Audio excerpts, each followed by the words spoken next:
Hi everybody, and welcome back to my channel, and also welcome to another speed build. This time we'll be working on the green mum garden that also works as kind of a viewpoint to our land bridge.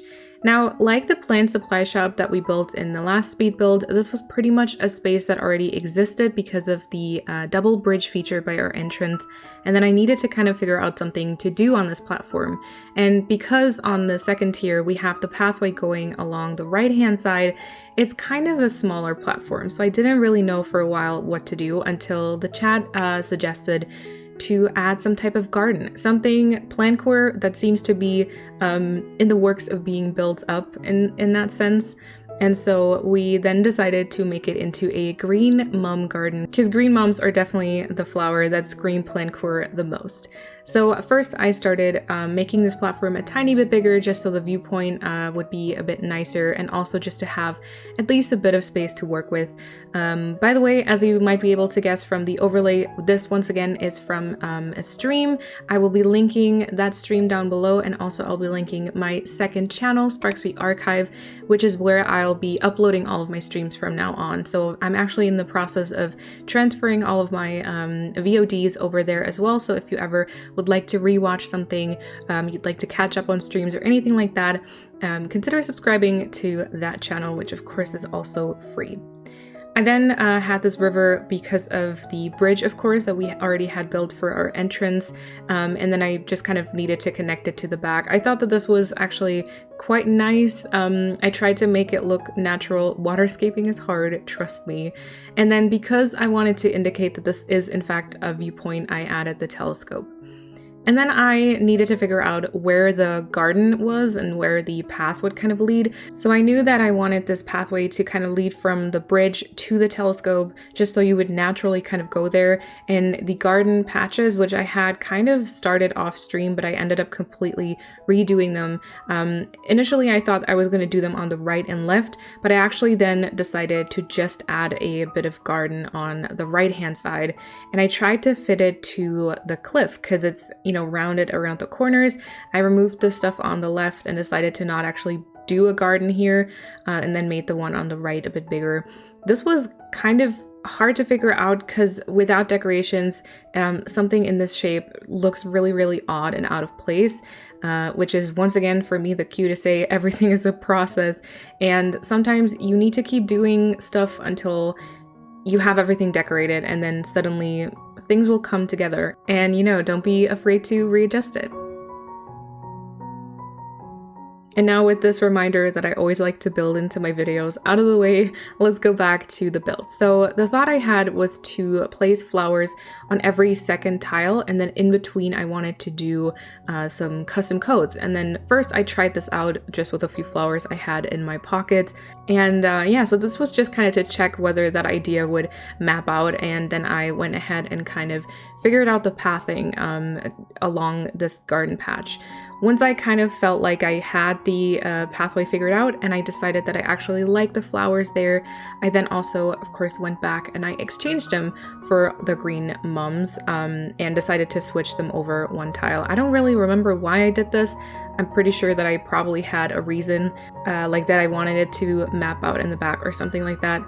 But yeah, every second tile was a green mum, and then the rest in between I just wanted to add some codes. And here I tried to switch in between my beloved leaf and rock codes, like the stepping stones.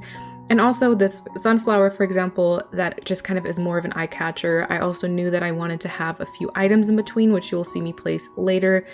So I knew that some of them didn't need to draw a lot of attention, so I just had some leaves, and others I kind of wanted to look a bit more special. I also wanted to add some fencing. I tried around with a few different ones, but very quickly decided on the barbed wire fencing, which, by the way, in my opinion, is super, super underrated. I think it's one of the prettiest fencing in the games, and I remember that in my very, very first island, I never used this because I thought it kind of looked a bit aggressive, if that makes any sense. But I do have to say that, especially for any type of farm or garden, this just seems like the appropriate type of fencing.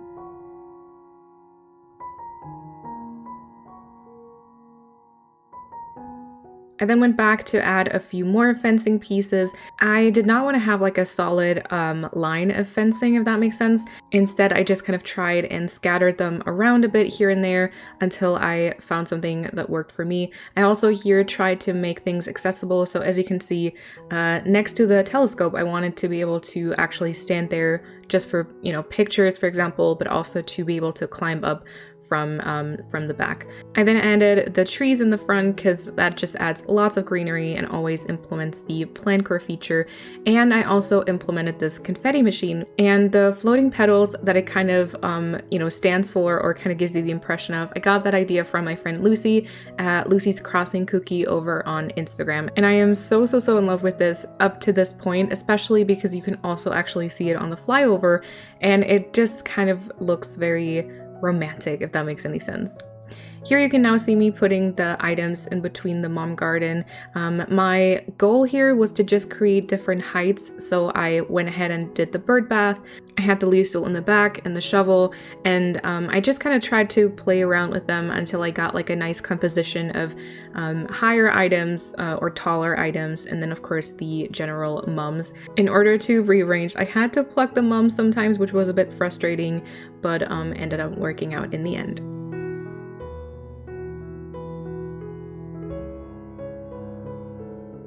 And then I worked a bit more on the pathing. I do have a video up on my channel in which I explain how I lay down the circular pathing, kind of my process, some tips and tricks all around it. So if you are interested, I will also, of course, link that one down below. But basically, I just tried to figure out a nice color composition. I tried to not make things look very symmetrical.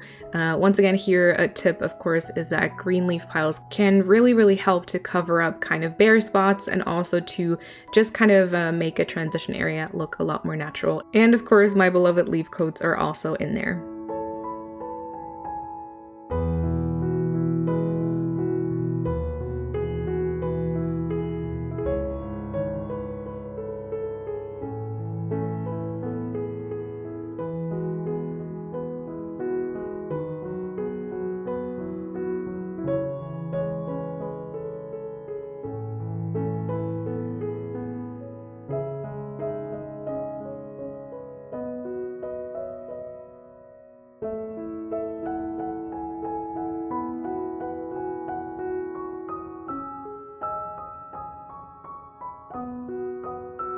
You might know by now that I always pretty much go overboard with codes that I'm using, so here you see me take stuff down again to add some more leaves underneath. I just generally have this overgrown look that I want to have everywhere on my island, and I do feel like this helps a lot with that. It does make decorating in an area a bit tedious because, you know, once you've kind of finished decorating or what feels like finished decorating, I do usually go back in, remove everything, put codes down and all that kind of stuff, because I always feel like I need to see items in place first and I need to get the feel for an area before I add all those details. I know that a lot of people, I think, probably decorate differently, but this is how I do it, and it does work. It just takes a bit longer, but that's okay. I then also went ahead and added leaves under the fencing over on the right, and later on realized that I kind of wanted to have a nice little pop of color here though. So you see me going back here, removing this and adding a little butterfly model, which I actually really like because you can see it from down below, of course, as well, and that just adds a lot to the area. And then it was time for me to decorate the cliffs, which actually might have been the hardest thing about this entire build, because it needs to look good from, of course, up on this platform, but also from down below. And so there's just a lot to consider. I also went ahead and put something on this little island. At this point, it was a snail. It later on became the Karopi frog snack when I had that, because it's just very fitting. You will see this at the very end when I give you a overview of this area and I do a little walkthrough. But yeah, I just kind of, I want to say threw together some items because I really always just try out a bunch of different ones. Like I said, the stream in which I decorated this with all the real-time decorating and the entire struggle will be linked down below, because trust me, with my builds, there always is a lot of struggle and a lot of testing items out and figuring out what looks good and what doesn't.